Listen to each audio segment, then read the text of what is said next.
Welcome and thank you for standing by. At this time, all participants are in a listen-only mode until the question and answer session.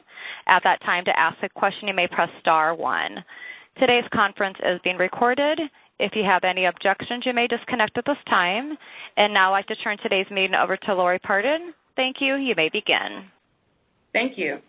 Welcome to the Children's Bureau's first webinar on the Comprehensive Child Welfare Information System Technical Bulletin number 5. CCWIS Cost Allocation. We will have part 2 of this webinar on Tuesday, March 12th at this same time, beginning at 1:30 p.m. Eastern Daylight Time. You should have received notice of this via email today.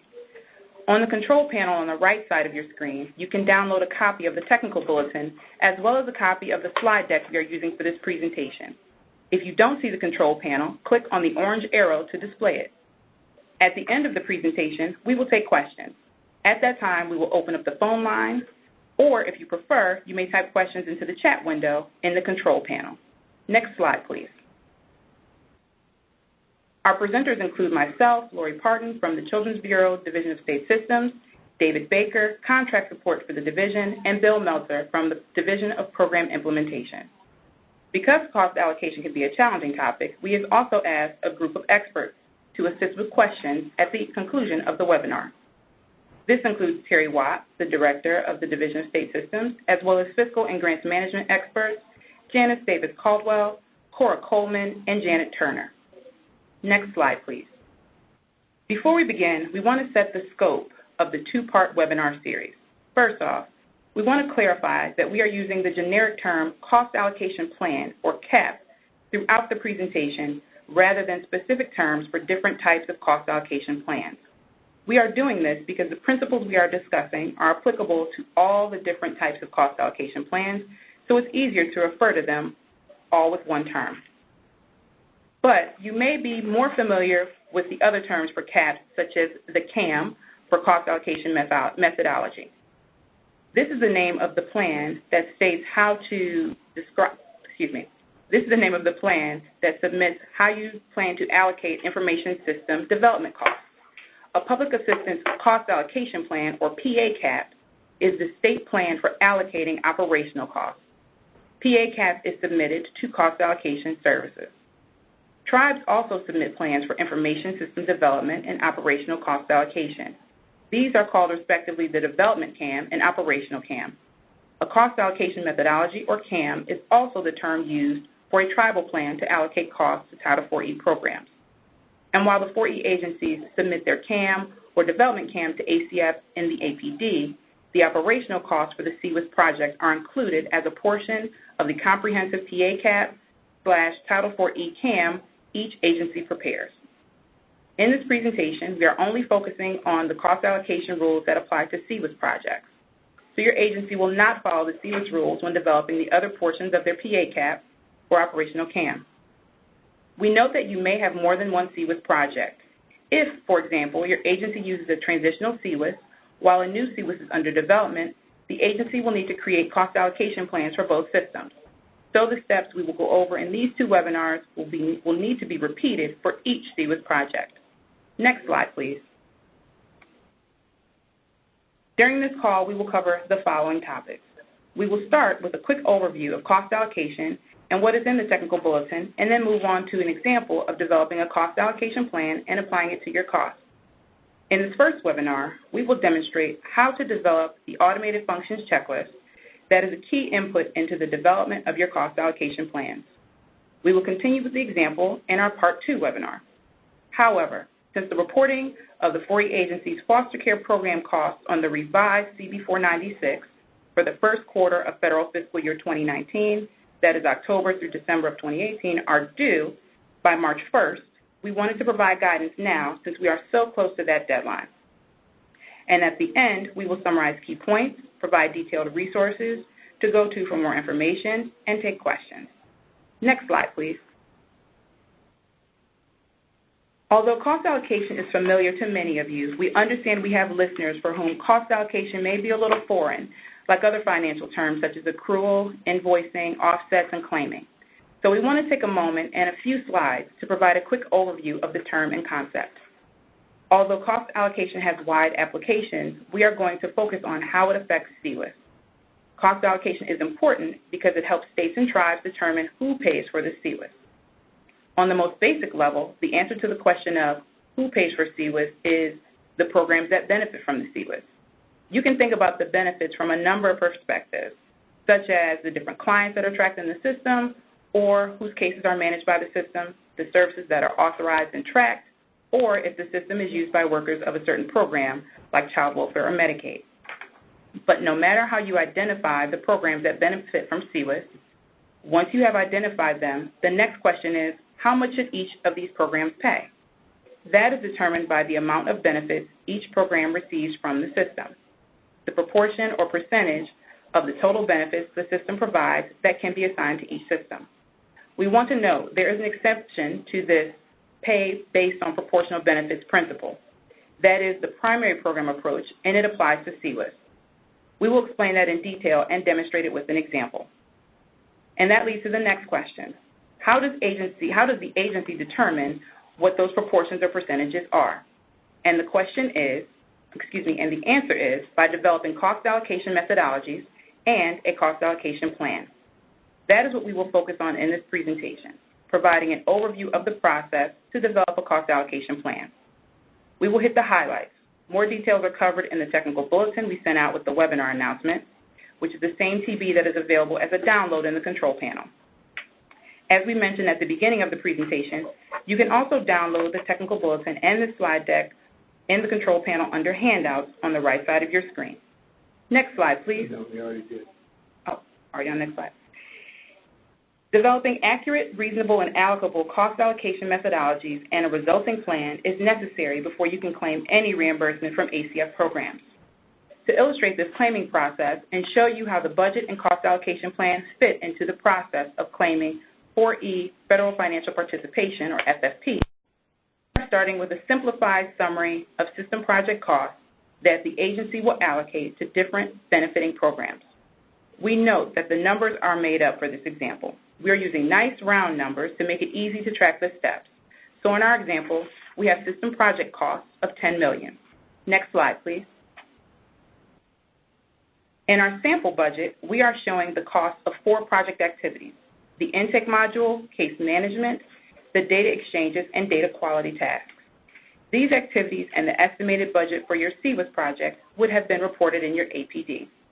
We are listing the cost of each module, which totals to $10 million. If this were a real project, we assume you would have many more tasks than these few 4 reported on your APD. Next slide, please. Next, we show a sample cost allocation methodology for this project. The arrow indicates that the system project costs will be processed through the cost allocation plan. At this point, we are not discussing how these costs were allocated to reach these percentages. Note that the percentages listed here, 35, 15, 10, and 40, total to 100%. In other words, your cost allocation plan must account for the allocation of all project costs and related activities.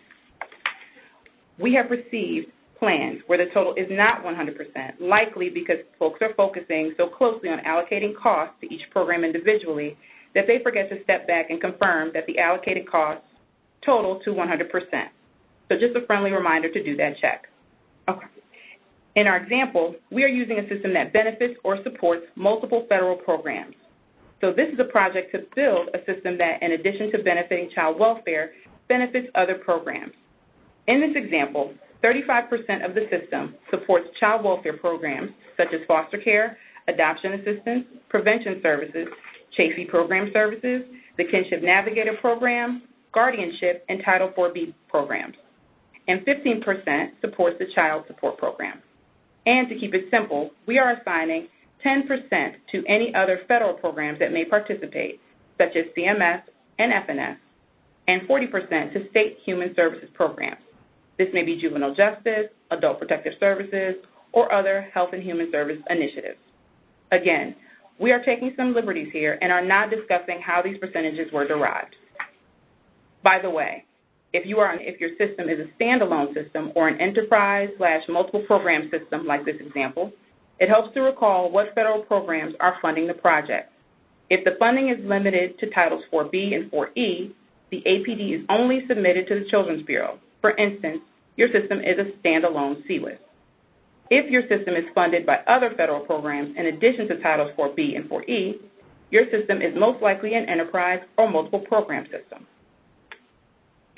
As you see on this slide, we start to apply percentages in the overall systems cost allocation plan to the total project cost to determine the share allocated to each program. So for the child welfare category, which can include a number of programs, since the overall systems cost allocation plan allocates 35% to child welfare, we take 35% of the $10 million project cost, we take 35% of the $10 million project cost, which result in $3.5 million of the project cost being allocated to child welfare. Continuing the example, the overall systems cost allocation plan specifies that 15% of the costs go to child support. 10% of the remaining costs are allocated to the other federal programs and 40% to state programs. Now, if there are other federal and state programs, the cost allocation would specify the percentages allocated to each of these programs. We aggregated them in this example for simplicity. To recap, this example shows how the system overall project cost and cost allocation plan are related to each other. The cost allocation plan provides the basis for assigning costs to different buckets or programs.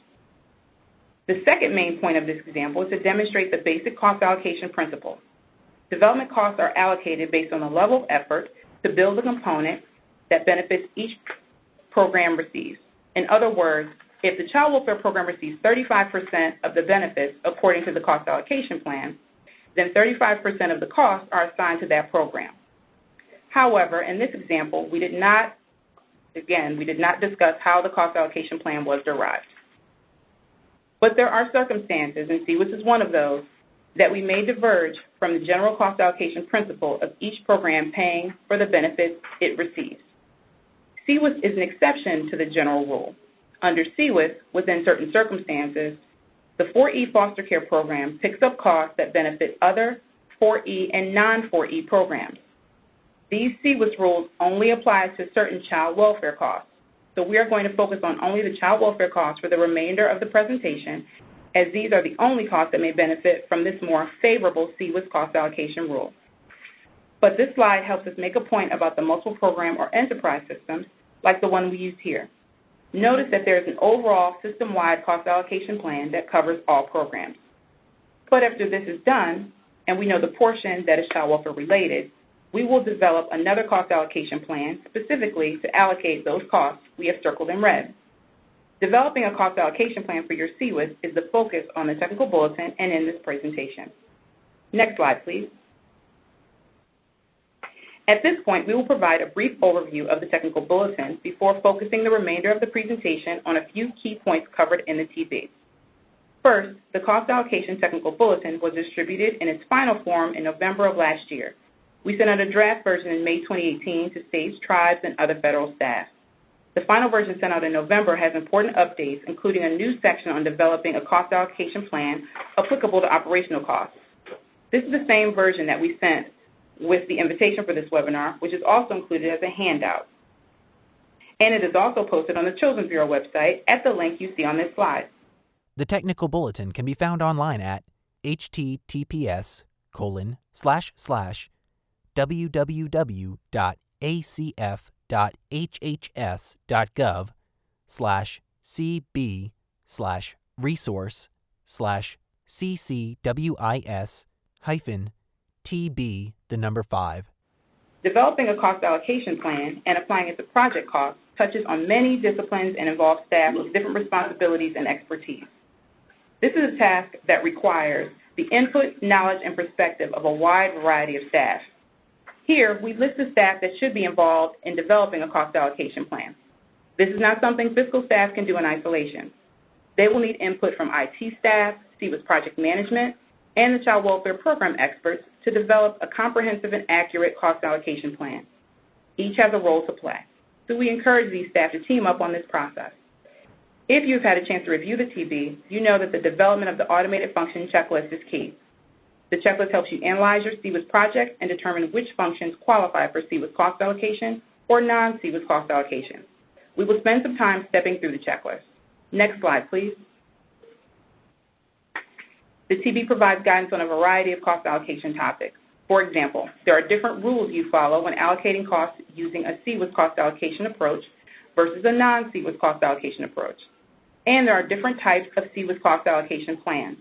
Agencies submit one cost allocation plan for project development costs and a separate plan for the cost once the system is operational, which is included in a PA cap for states or for ECAM for tribes. The TB separately discusses the steps you follow to build your development cap and your operational cap. In the interest of time, we will focus our discussion on the creation of a CCWIS development cap and applying that plan to your project costs. The process for the operational cost allocation plan is similar and does not differ much from what was done in CCWIS, so we will not review it, but you can review those detailed steps in the TB. We have already made reference to a cap for an enterprise multiple program system and in a standalone system, and this is referenced in the cap and this is referenced in the TB as well. The main point, once again, is that if you have an enterprise/multiple program system, this will be a system that also supports programs such as Medicaid, child support, or food and nutrition. Your agency must first do a system-wide cost allocation plan to identify and separate out the child welfare assistance costs for further analysis to develop the CCWIS cost allocation plans for development and operation. But if your CCWIS is a standalone system benefiting only child welfare programs, you skip this preliminary step of developing a cost allocation plan to identify and separate out the CCWIS portion.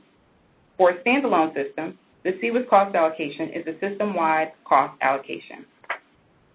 The TB also discusses when agencies must submit a new or amended cap, the different submission procedures followed for development and operational caps, as well as the variation between state and tribal submissions. We will discuss the key points of these topics. The details are in the TB, but if you have any questions, please type them in the chat window or ask us at the end of the presentation. Next slide, please. Having just mentioned on the previous slide CCWIS versus non-CCWIS cost allocation, we want to take a moment to clear up some possible confusion when using CCWIS and non-CCWIS because it can refer to different things. As we just mentioned, there is CCWIS cost allocation, which refers to a more favorable cost allocation called the primary program approach, and non-CCWIS cost allocation, which follows a general rule of allocating costs to benefiting programs. We will get into the differences between these two approaches on the next slide. But we also want to talk about CCWIS and non-CCWIS projects. Without getting into the regulatory nuances, CCWIS projects are information systems projects that meet CCWIS requirements. And a non-CCWIS project is one that does not meet every CCWIS requirement. CCWIS projects may get both CCWIS and non-CCWIS cost allocation. While it is possible that a CCWIS project only uses CCWIS cost allocation, many CCWIS projects may partially qualify for CCWIS cost allocation, and the rest gets non-CCWIS cost allocation. This analysis to determine what part of a CCWIS gets what type of cost allocation is the key to developing the cost allocation plans for your CCWIS. Next slide, please. Having clarified our terminology, this slide provides an overview for generally allocating CCWIS project costs. It provides guidance for allocating CCWIS development and operational costs using either the CCWIS or the non-CCWIS cost allocation approach. If you are familiar with CCWIS cost allocation, the CCWIS cost allocation approach applies the same rules that were followed under CCWIS, so the process is largely the same. The cost allocation rules are the same. What is different is there are now more Title 40 programs involved in the cost allocation process. In other words, in certain cases, especially for CCWIS project costs where the non-CCWIS cost allocation approach is applicable, you may have to allocate costs amongst more Title 4E and non-Title 4E programs. Because we have limited time, we are not going to further review this guidance now. However, if you have any questions about this, please ask us at the end of the presentation. You may also take the time to review this later and then ask questions at the conclusion of our Part 2 presentation that we are giving a few weeks from now. CCWIS and non-CCWIS cost allocation approach, CCWIS projects. Allocate CCWIS development costs using CCWIS cost allocation to the Title 4E foster care program that support Title 4E eligible cases and services for all Title 4E programs, support non-Title 4E child welfare cases and services, support the Title 4B program, support the Title 4E eligible cases and services, and also juvenile justice or adult protective services. Allocate CCWIS operational costs using CCWIS cost allocation to the Title 4E foster care program that Support Title IV-E eligible cases and services for all Title IV-E programs. Support non-Title IV-E eligible cases receiving otherwise Title IV-E eligible services. Example, foster care case management. Support activities funded under Title IV-B programs for purposes of facilitating the delivery of Title IV-B in-home services. Allocate non-CCWIS development and operational costs using non-CCWIS cost allocation to Title IV-E program costs that support Title IV-E eligible cases and services for that program. Next slide, please. Development can be thought of as building the system and all the activities that go into that. It includes the activities listed in this definition from the APD regulations. Development means the definition of system requirements, detailing of system and program specifications, programming, and testing. This includes the use of hardware to the extent necessary for the development phase. 45 CFR 95.605. Development includes design and implementation activities. Planning for a new system, including feasibility studies and alternate analysis, is classified as a development activity.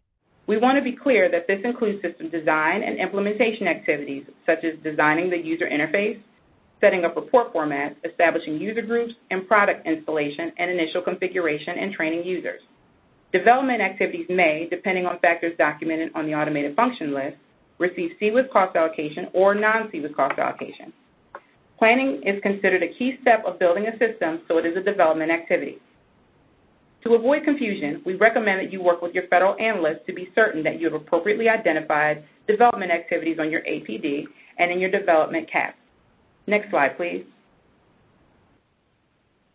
You can think of operations as the cost to operate the system. Operations, using the system. Operation means the automated processing of data used in the administration of state plans for Titles 4B, 4D of the Social Security Act. Operation includes the use of supplies, software, hardware, and personnel directly associated with the functioning of the mechanized system. 45 CFR 95.605. For a CCWIS project, operational activities like development activities may end up qualifying for either CCWIS or non-CCWIS cost allocation. And as we said before, it is a good idea to confirm the classification of activities as operational if you are uncertain. Next slide, please. Maintenance activities are allocated using the operational cost allocation plan. You can think of maintenance as routine changes to your system or as spelled out in the definition, corrective, adaptive, and perfective changes. Maintenance, system upkeep. Software maintenance means routine support activities that normally include corrective, adaptive, and perfective changes without introducing additional functional capabilities. Corrective changes are tasks to correct errors or deficiencies in software. Adaptive changes are revisions to existing software to meet changing requirements. Perfective changes are improvements to application software so it will perform in a more efficient, economical, and/or effective manner.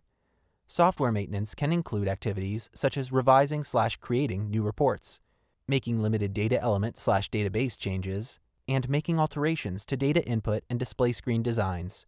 45 CFR 95.605. Sometimes it is difficult to decide if an enhancement is minor enough to be classified as maintenance or if it is substantial enough that it is considered new development. So, once again, if you have any questions, please consult your federal analyst. You can find more information about development, operations, and maintenance in our APD 101 presentation available on the Children's Bureau website. We have a link to this presentation on a later slide. Having completed the overview, I am handing the presentation off to David to walk us through completing the automated function checklist. Next slide, please. Thank you, Lori. Before we begin, I want to point out oversight of mine. I did not provide the technical bulletin as a handout. However, it is listed on the resource pages of the presentation at the end of it. But I apologize, I had not included it in the package. It's on the web. But it is on the web page, as you will see from the link. As described in the technical bulletin, accurately completing the optional automated function checklist or a checklist of your own design is key to determining the development and operational cost allocation plans for your CCWIS project. And every CCWIS project will have a separate automated function checklist and cost allocation approaches. The checklist is key to the process because you need to refer to it in many of the steps that are outlined in the technical bulletin to develop cost allocation plans meeting CCWIS requirements. Therefore, it is important to do this analysis carefully. The automated function checklist will help you answer 3 critical questions. 1, it will help you determine if your system is a CCWIS. This is important because if your system does not meet key CCWIS requirements, it cannot qualify for CCWIS cost allocation. Number 2, it will help you identify which automated functions are part of the CCWIS. This is especially important if your system is a multiple program system. In a multiple program system, it is very likely that some portions of the system support other programs rather than the child welfare program. These automated functions will not qualify for any Title IV-E reimbursement, either through CCWIS or non-CCWIS cost allocation. Number 3, and then after you have used the checklist to identify the automated functions that are part of your CCWIS, the list will identify those that qualify for CCWIS cost allocation and those that qualify for non-CCWIS cost allocation. Next slide, please. When developing your automated function checklist, the first thing to do is to list the automated functions. Now, this may sound straightforward, but it is easy to either overlook something that should be on the list or to mistakenly include something that should not be on the list. You want to make sure to include all automated functions of the system on the checklist. This is pretty straightforward if you have a standalone system. You just list all the automated functions. But if you have a multiple program or an enterprise system, you must include all the automated functions of the entire project, even those automated functions that do not support your child welfare programs. So, for example, if your enterprise system supports the SNAP program and there are portions of the system only used by the SNAP program, you still list those automated functions on the checklist. It is easy to forget this as agencies think that because it is a CCWIS requirement, only child welfare functions are listed. But once again, you list all automated functions of the entire system on the list.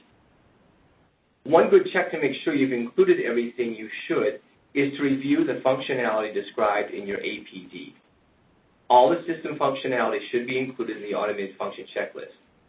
However, you don't need to list each function described in the APD on a separate line of the checklist. You can group related components together and report the group as one automated function on the checklist. For example, you could group a component to record and track client goals with a second component to manage case plan forms, and a third component to report outcomes and then report the group as the case management automated function. We have issued a technical bulletin describing this approach, and we provide a link to this technical bulletin at the end. Also, be sure to include all data exchanges. They are automated functions. And if you have proposed and ACF has approved optional automated functions or data exchanges, include those in the checklist. And those should be in your APD as well. A CCWIS web portal or a CCWIS mobile app is also part of the CCWIS project, provided it directly accesses CCWIS data. So if you have one of those, include those on the list. And if your CCWIS will include components that are vendor-supplied COTS products, such as a module from one vendor to process intake reports, and another module from another company for case management, be sure to list those as well. As a reminder, please be sure to check with your federal analyst if you have questions on completing the checklist. Next slide, please. But on the other hand, do not include automated functions that are not part of the CCWIS project. For example, you would not include systems or any components of systems belonging to child welfare contributing agencies. Likewise, the same is true of external systems used by agency staff to collect CCWIS data. For instance, if you have a system such as a separate assessment tool or a different licensing system that is not part of your CCWIS, you would not include that. And if you have other external systems, such as child support of Medicaid, that you have a data exchange with, do not include the automated functions contained in those external systems, although you will include the data exchanges you have between CCWIS and those systems. However, as noted on a previous slide, if child support or Medicaid were part of the same enterprise system as CCWIS, then you would list those automated functions on the checklist. Next slide, please. For this presentation, we will walk through an example of cost allocation for a standalone CCWIS. This example will look familiar to you if you have reviewed the technical bulletin. On this slide, we have a partial automated function checklist for a standalone CCWIS. For simplicity, we have listed just the first page of the checklist with 10 automated functions. The slide shows an example of an automated function checklist. The template includes a place to list all of the automated functions that are part of your CCWIS, with some examples including case management, adoptions, and court data exchange. The remaining columns ask the following for each of your listed functions. Does the function support at least one requirement for section 1355.52 and or 1355.54? Is the function duplicated? Is it consistently used? Does it comply with CCWIS design requirements defined at 1355.53a unless exempt by 1355.53b? It also includes a checkbox if your answers are updates to previous submissions. We note that this is the optional template ACF has provided in an information memorandum listed at the end of this presentation. Although all agencies implementing a CCWIS project are required to submit the information presented in the template, agencies may design their own automated function checklist. We also want to remind you that if your agency has more than one project, such as a transitional CCWIS that is being used while new CCWIS is being designed and built, you will need to develop cost allocation plans for each system. This means that for each system, you will go through the exercise of developing an automated function checklist. Next slide, please. After you've listed all automated functions of your system, whether it's a standalone system or a multiple program system, the next step is to review the automated functions to determine which functions comply with the CCWIS design requirements. These are the requirements listed in 1355.53. In other words, is each function 1, modularly designed, 2, documented in plain language, 3, following a defined standard or standards, and 4, capable of being reused. If a function does not meet one or more of these requirements, is that automated function exempt because it is either part of a CCWIS or a non-CCWIS transitioning to CCWIS, or because the agency has a more efficient, economical, or effective design? With such an exemption, an automated function complies with the CCWIS design requirement. However, if there is an automated function that does not comply with the design requirement and it is not exempt, your system is not a CCWIS project and none of it can get CCWIS cost allocation. For example, if a foster care placement component was not modularly designed or it was not documented in plain language and is not exempt, the Child Welfare Information System would be classified as non-CCWIS. Now, this is the case even if you have a multiple program system and the automated function supports a different program. For example, if your enterprise project supports both child welfare and Medicaid, and there's an automated function that only supports the Medicaid program and it does not meet the CCWIS design requirements, it is not a CCWIS project. In this case, non-CCWIS cost allocation may be available for the child welfare portions of that enterprise system. We do recommend that if you discover that your system is not a CCWIS, that you contact your federal analyst to determine your next step. Next slide, please. And here's an example of how this analysis of the CCWIS design requirements may look once documented in your automated function checklist. As you see, 5 of the functions are checked yes and will meet when completed the CCWIS design requirements. 5 others, which we have circled, are checked no because they do not meet the design requirements. However, each of these automated functions are exempt from the design requirements as indicated by the checkbox in the exempt column. Therefore, because all 10 functions in our system either comply with the design requirements or are exempt, the system as a whole meets the design requirements and is considered a CCWIS. Next slide, please. After determining if your project is a CCWIS project, The next step is to determine which of the automated functions are CCWIS functions. These are the automated functions you will use to develop the cost allocation plans for your CCWIS.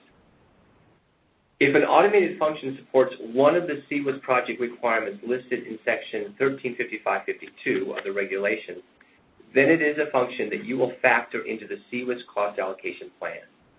And by CCWIS cost allocation plans, we mean those plans that are applicable only to the CCWIS. Once again, if an automated function, if you have a multiple program system, the CCWIS cost allocation applies only to the child welfare components of that system. But you will also have an overall cost allocation that guides the allocation of costs for the other programs in the system. If you have a standalone system, you will only have the CCWIS cost allocation plan.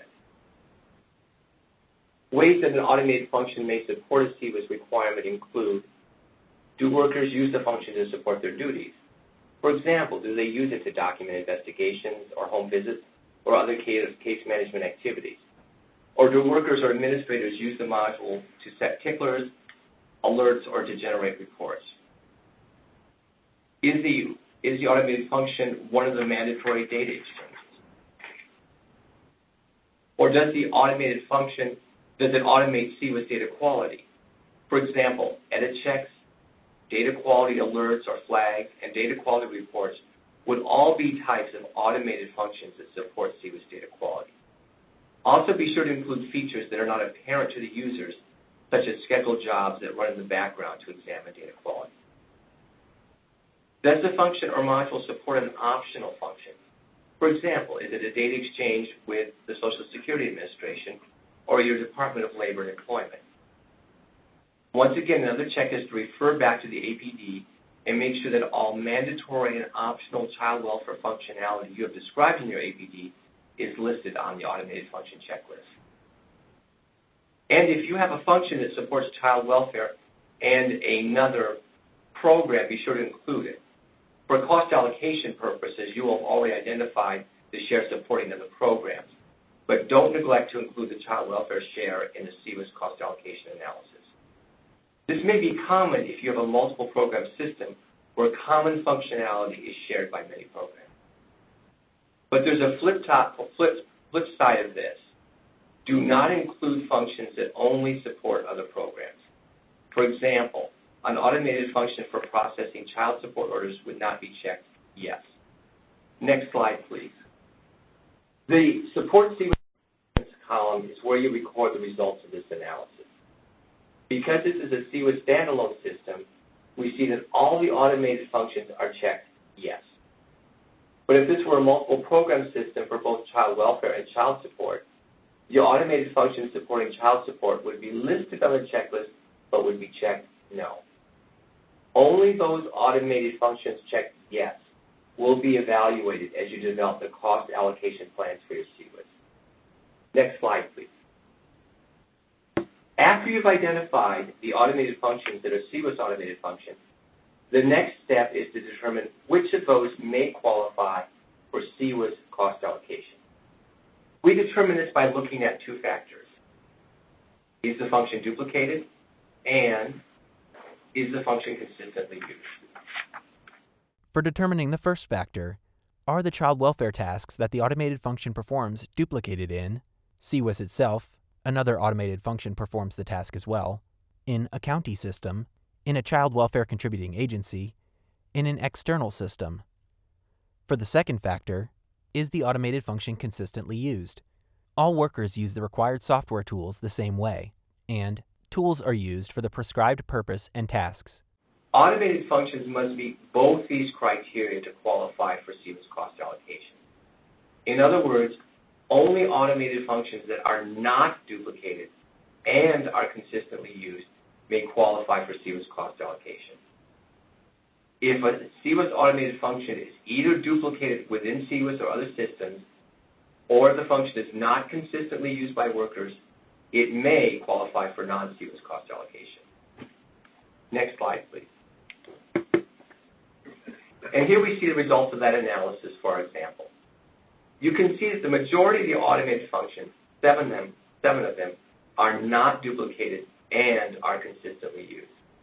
For example, we see that the first two automated functions, intake and screening, and investigations and initial assessments, meet these criteria. These 7 automated functions may qualify for CCWIS cost allocation. But the remaining 3, where we have circled the check boxes, do not meet the criteria. The first one, case management, does not meet either criteria. This automated function is duplicated by another system, and the agency determined it is not being consistently used by all workers. The second one, licensing and placement, is duplicated. The third, the NYTD survey tool, is not used consistently. Next slide, please. So because these 3 automated functions, the case management, the licensing and placement, and the NYTD survey tool, do not meet one or both of the criteria, they do not qualify for CCWIS cost allocation.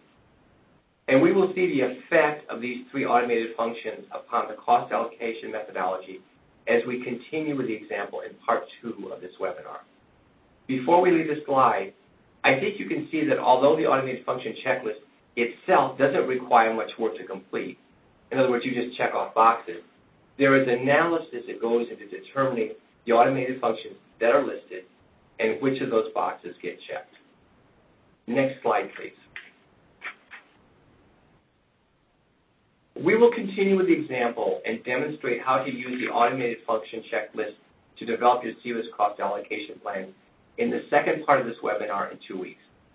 But right now, we want to switch gears and jump ahead and provide some guidance on reporting those allocated costs on the revised Form CB-496, which was issued on November 30th, 2018, with the program instruction number listed on your screen. The program instruction number is ACYF-CB-PI-18-12.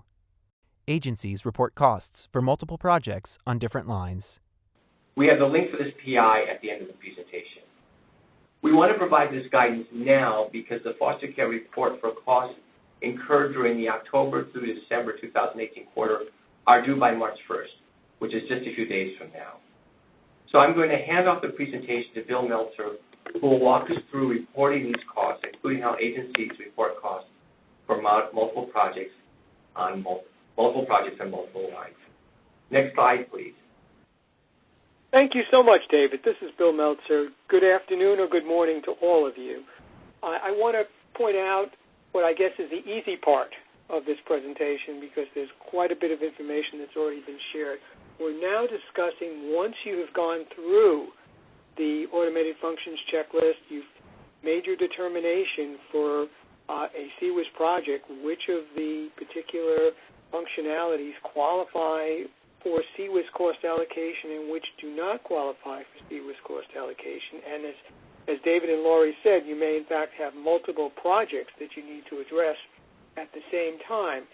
So it's very important that you understand, once you have those results, how you need to report those costs in order to receive Title IV-E reimbursement and federal financial participation. So essentially, what this slide is talking about is the changes that were made for in-placement administration with respect to the Title IV-E foster care program. Now, under the former CB-496 report, in Part 1, we had a line that was identified as agency management costs, and within the instructions, that was former line 8 on the CB-496 that was in effect through fiscal year 2018. That line requested that if you were going to report costs for a system at that point which was a non-CCWIS or non-TACWIS system, or during the transition period, a system that was not considered a transitional system to CCWIS, but was going to be a system not subject to any special cost allocation, that those particular child welfare information system costs be reported as part of overall agency management. What this slide shows is that we have now, on the revised Form CB-496 for in-placement administrative costs, removed the specification that non-CCWIS project costs be reported as part of the cost for provider and agency management. In a moment, we'll show you exactly where those costs are to be reported, but I realize that for many of you who work on a quarterly basis with assembling your Form CB496, it's very important to realize that if your state or tribe has a non-CCWIS project, or a non-CCWIS project in the past, and costs are continuing to be reported either on a current quarter or prior quarter basis or for next quarter estimate purposes, that you do not include those costs as part of foster care in-placement administration. Next slide, please. What this slide shows is that there are changes specifically for non-CCWIS. This is the first time, to my understanding, that the CB496 report has asked for a specific line item breakout of non-CCWIS project costs. Essentially, what we're asking for on the new reporting lines, 11A through 14B, are breakouts of non-CCWIS and CCWIS project costs. And they are to be broken out by the project type, first of all, whether it's a CCWIS or a non-CCWIS, the status of the project, operational versus developmental, and also the cost allocation approach, which is, of course, what Lori and David have been going through for the last hour or so, whether it's a CCWIS versus a non-CCWIS. And finally, and this is brand new to the Title IV-E program's financial reports, we're also asking that you identify for a CCWIS project the project number, and you identify the cost separately. So, for example, if your Title IV-E agency had two different project numbers, and you're now operating on a Project 2, but you formerly had a Project 1, it's very possible that you may be reporting costs for the Project 1 as well as the Project 2 on the same CB496 report. You can no longer simply add those costs together and report them on a particular line. We'll show you in a minute exactly how that's done, but you must identify the project number when you're reporting costs, as well as which line it goes on. Next slide, please. Okay, what we have here is lines 11A and 11B. And as I indicated before, line 11A and 11B address costs for non-CCWIS projects. So this is not a CCWIS project where you have some costs that are not qualifying for CCWIS cost allocation. This is an entire project that has not been designated by the Children's Bureau and ACF as being a CCWIS project. So if that is the case, what we're requesting is that costs for operation of a non-CCWIS project be reported on line 11A, and costs for a non-CCWIS project that are developmental costs be reported on line 11B. As I just noted before, these costs were formerly included along with other costs on the former Part 1, line 8. So these costs are now reported separately. Now here you'll notice there is no breakout for a project number because we're just interested in the fact that these are non-CCWIS project costs, and they are to be reported separately from ordinary administrative costs. Next slide, please. All right, this is a picture of what the CB496 report looks like, and this is the picture that is based on an Excel version. I should, of course, mention for those of you who may not be aware that the official reporting on the CB496 must be done through the online data collection system, and that's why it took us a while to get this built into the system and operational, and that occurred in early February, and based on that, we provided now 2 extensions for the due date for the first quarter of fiscal year 2019 report, which is due, as David indicated, on March the 1st of 2019. Next slide, please. All right, now we get to lines 12A and 12B. Both of these lines identify CCWIS project operational costs. Line 12A, CCWIS project operational costs using CCWIS cost allocation. Costs allocated to any Title IV-E program for the operation and maintenance of an automated child welfare information system classified as a CCWIS where the involved automated function is eligible for CCWIS cost allocation approach. See CCWIS Technical Bulletin Number 5. Costs reported on sublines by project number, drop-down menu, on prior form CB-496, version reported on Part 1, Line 11. Line 12B, CCWIS project operational costs using non-CCWIS cost allocation. Costs allocated to any Title IV-E program for the operation and maintenance of an automated child welfare information system classified as a CCWIS where the involved automated function is not eligible for CCWIS cost allocation approach. See CCWIS Technical Bulletin Number 5. Costs reported on sublines by project number, drop-down menu, on prior form CB-496, version reported on Part 1, Line 11. Now, when you first look at this, you might think there's a typographical error here, and we shouldn't have two lines. However, if you look a little more closely, you'll see the difference between the two lines is that a CCWIS project can, as was discussed in quite detail before, have some functionality that is subject to the CCWIS cost allocation approach and other functionality that is not subject to the CCWIS cost allocation approach. So to the extent that you do have functionality in a CCWIS project that for operational costs that is subject to CCWIS cost allocation, you report that on line 12A.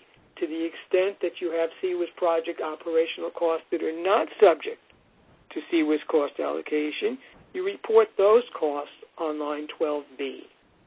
And, of course, the details on doing that is the whole discussion regarding Technical Bulletin Number 5. Next slide, please.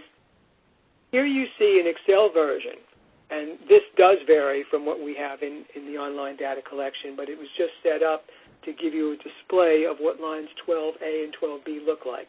And the first thing you'll notice is they're not single lines. In fact, the line itself is not a data entry point. It's the sublines, the drop-downs, that are the data entry points. The most important thing to note here is that before you put in any cost data, either for current quarter, prior quarter, or next quarter estimate purposes, you also need to complete the column that says number. And that number will generally be either 1, 2, or possibly 3 as the project number. So we're showing here for each of these line 12A and 12B 3 drop-downs.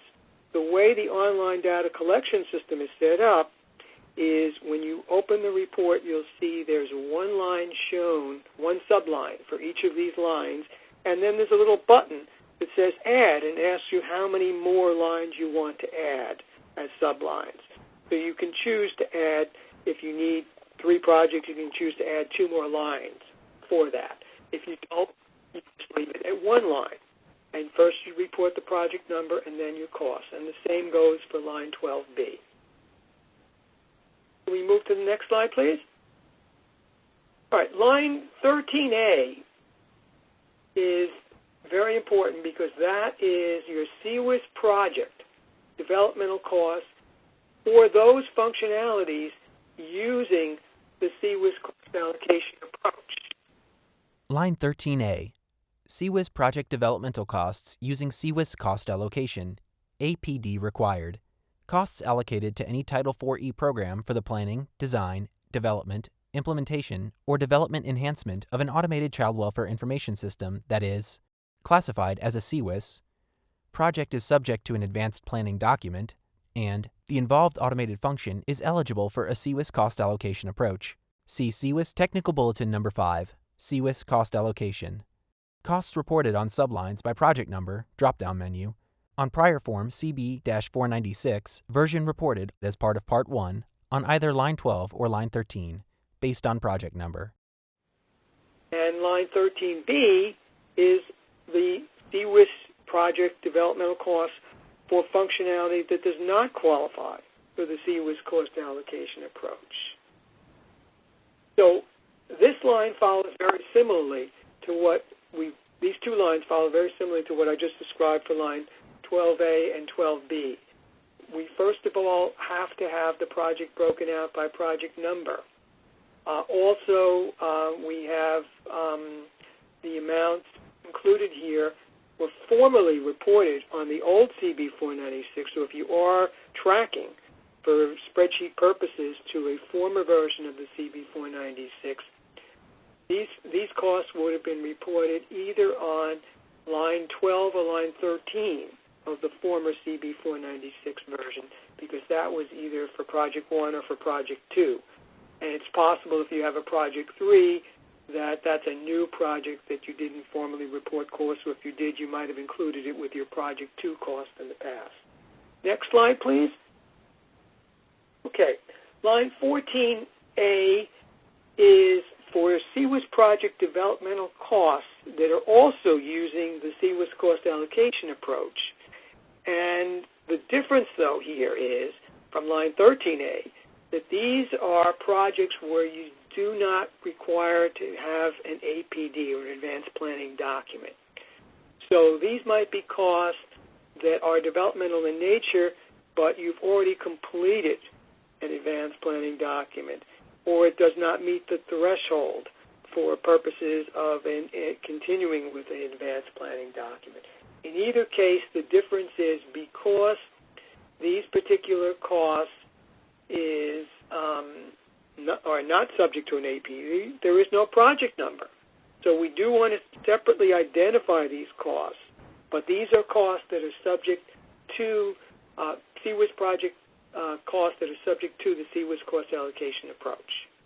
And these amounts were formally on the CB 496 version in 2018 and earlier years on line 14. Next slide, please. Line 14B is the mirror image of 14A. It's for those CCWIS projects where you have no APD required, but the costs are going to be allocated using a non-CCWIS cost allocation approach. So again, these costs were formally reported on the old version of the CB 496, but they were included on line 14 of that particular report. So now they're separately broken out. Next slide, please. Here's the snapshot of lines 13A and B and 14A and B. And you notice the stark difference. 13A and B have the drop-downs for project number reporting, whereas 14A and B do not have any drop-downs. And that basically is the difference between those particular lines. Can we move to the next slide, please? All right, this is very important because what we're showing here are the CB 496 report Part 2, which is your prior quarter adjustments section, where now the difference that we have here, and this is something that we have to pay careful attention to, because normally when you're reporting prior quarter adjustments on the CB 496 in the online data collection system, you only need enter the total computable portion. That's the gross amount of the cost, which is reported for the prior quarter adjustment. You need to identify the applicable period for each adjustment, the funding code, and you report the total computable amount, either as an increasing adjustment or as a decreasing adjustment on the Part 2. However, for purposes of the reporting lines where we have project numbers, which is lines 12A and 12B and lines 13A and 13B, you are now going to need to report the prior quarter adjustments in Part 1 of the CB 496 in column C, the total amount by project number, or there's the net total by project number, and also report using the new funding codes in Part 2. And the reason that needs to be the case is we wanted to reduce the burden. We did not want to set up separate prior quarter funding codes for each project number. So thereby, as long as you identify in Part 1 the net total by project number for prior quarter adjustments, you only need to show the proper funding code for purposes of reporting in Part 2. So these are all the codes that are applicable to the information technology projects. Form CB-496, New Funding Codes. Prior Quarter Expenditure Adjustments.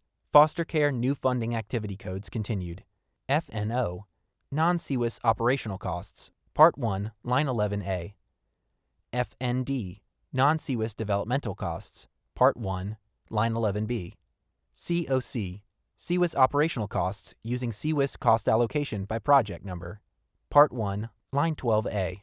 CON, CCWIS Operational Costs using non-CCWIS Cost Allocation by Project Number, Part 1, Line 12B. CDC, CCWIS Developmental Costs using CCWIS Cost Allocation by Project Number, Part 1, Line 13A.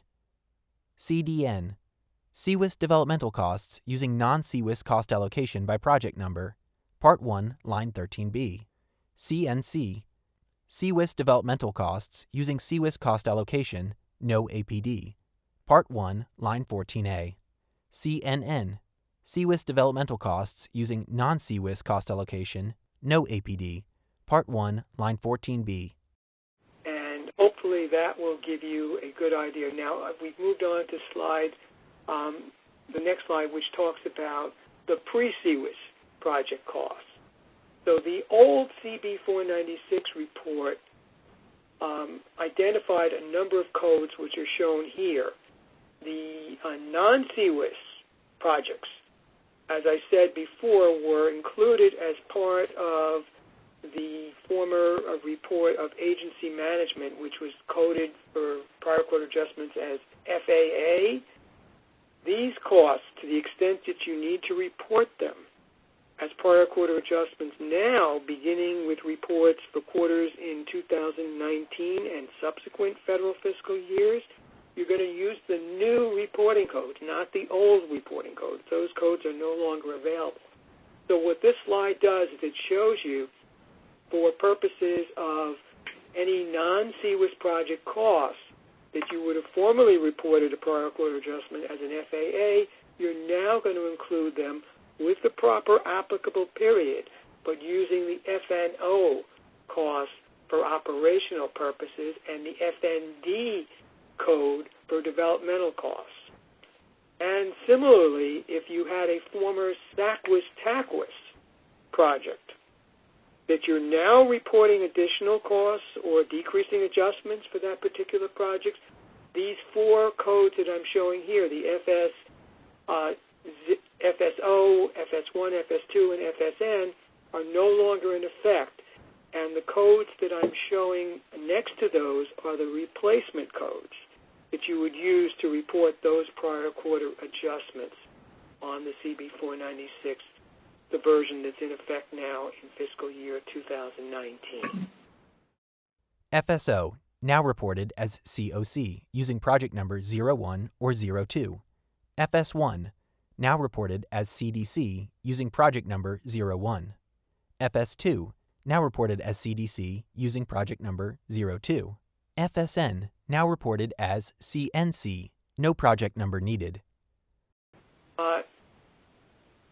And I think that we finished the overview of the reporting form changes related to the information technology costs.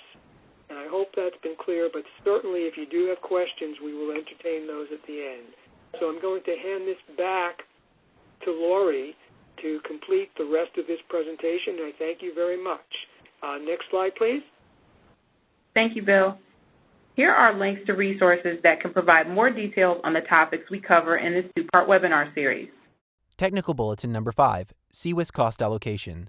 Website, https://www.acf.hhs.gov/CB/resource/CC-WIS-TB5. Automated Function Checklist Guidance. For IM 16-04, under threshold projects. Website, https://www.acf.hhs.gov/CB/resource/ IM1604. IM16-07. Above threshold projects. Website https://www.acf.hhs.gov/cb/resource/IM1607. Technical Bulletin. Website https://www.acf.hhs.gov/cb/resource/CCWIS-TB1.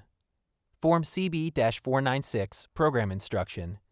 PI-18-12. Website https://www.acf.hhs.gov/cb/resource/PI-1812. The cost allocation TB. Again, we apologize it's not attached, but it is located at this link. We have other links to the resources on the Automated Function Checklist. The two information memoranda have examples of the optional template we use in this presentation. The template in the first IM is for CCWIS projects under APD thresholds. The second IM has the template we use. It is for above threshold projects. The Technical Bulletin provides guidance on completing the checklist. And we have provided a link to more information on the CB-496. Next slide, please. Cost allocation resources continued. Cost allocation methodologies, CAM Toolkit. Website https://www.acf.hhs.gov/css/resource/cost-allocation-methodologies-CAM-toolkit. CCWIS Cost Allocation Program Instruction. ACYF-CB-PI-01-05. Website https://www.acf.hhs.gov/cb/resource/PI-0105. APD 101 presentation. Website https://www.acf.hhs.gov/cb/resource/APD101. Questions? Contact your federal analyst at https://www.acf.hhs.gov/cb/state-tribe-assignments. Email ccwis.questions@acf.hhs.gov. We also refer to the CAM Toolkit, which provides more information on the nuances of cost allocation. We've included this cost allocation program instruction laying out cost allocation as it applies to CCWIS because these cost allocation rules apply to CCWIS. As we've noted before, the cost allocation rules did not change under CCWIS. What is different is determining through the Automated Function Checklist what cost allocation methodology, CCWIS versus non-CCWIS, applies to which automated functions. And since we referred to the APD throughout the presentation, we are providing a link to the very comprehensive presentation on APDs. This is a long and very complete presentation. However, if you are unfamiliar with APDs, this is a very good place to start. And even if you need a refresher, this is very good as it is so comprehensive. And if you have questions as you work on your automated function checklist, developing your cost allocation plans, and completing your CB-496, please reach out to your federal analyst. And if any of your questions related to CCWIS, please submit them to our CCWIS questions inbox.